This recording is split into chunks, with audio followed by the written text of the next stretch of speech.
Hillary Clinton joins me now. Madam Secretary, welcome back to Meet the Press.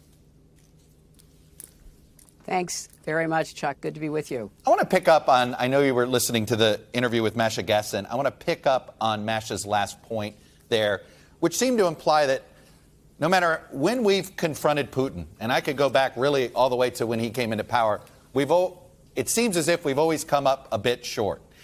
We've drawn a line not quite as far as others would like to draw. You've made points of this about Syria. Perhaps we should have drawn a thicker line on what happened in Crimea. Why is that? And are you concerned we're maybe holding back now a little too much?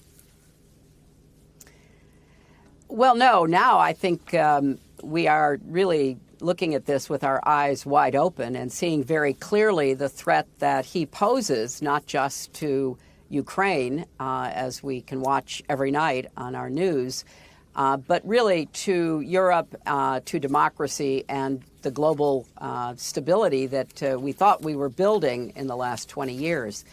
So, Chuck, I really agree with both what Secretary Blinken said, that we've got to continue to keep the pressure on Putin and the Russian troops. We cannot in any way pause our efforts to support the Ukrainians.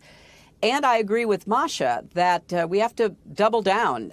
There is more that can be done to increase pressure and stress, additional sanctions, more in the way of lethal aid. And now that there has been a pushback, thanks to the brave Ukrainian military offensive action, there is time to resupply the Ukrainians so that they can continue to defend their country.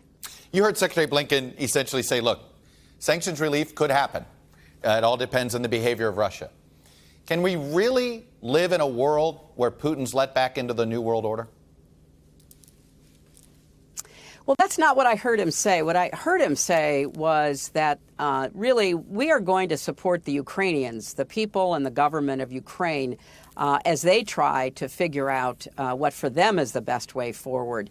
And that, I think, is exactly the right position for the United States, Europe and the West and other countries to take. Your second part of that question, though, is a really important one.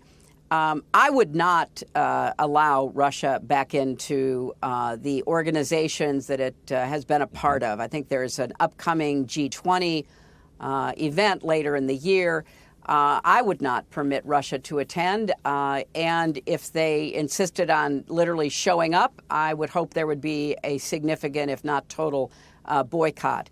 The only way that we're going to end the bloodshed and the terror that we're seeing unleashed in Ukraine and protect Europe and democracy is to do everything we can to impose even greater costs on Putin.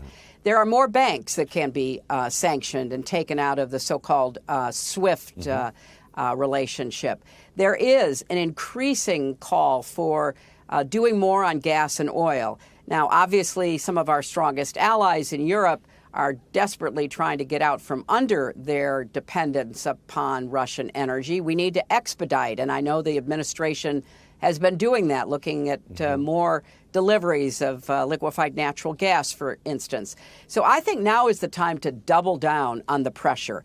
And I agree completely with Masha. Let's not fantasize about what comes next in Russia. Let's focus on what we're doing right now to help protect and defend the Ukrainian people's right to be a free, democratic nation and protect their sovereignty.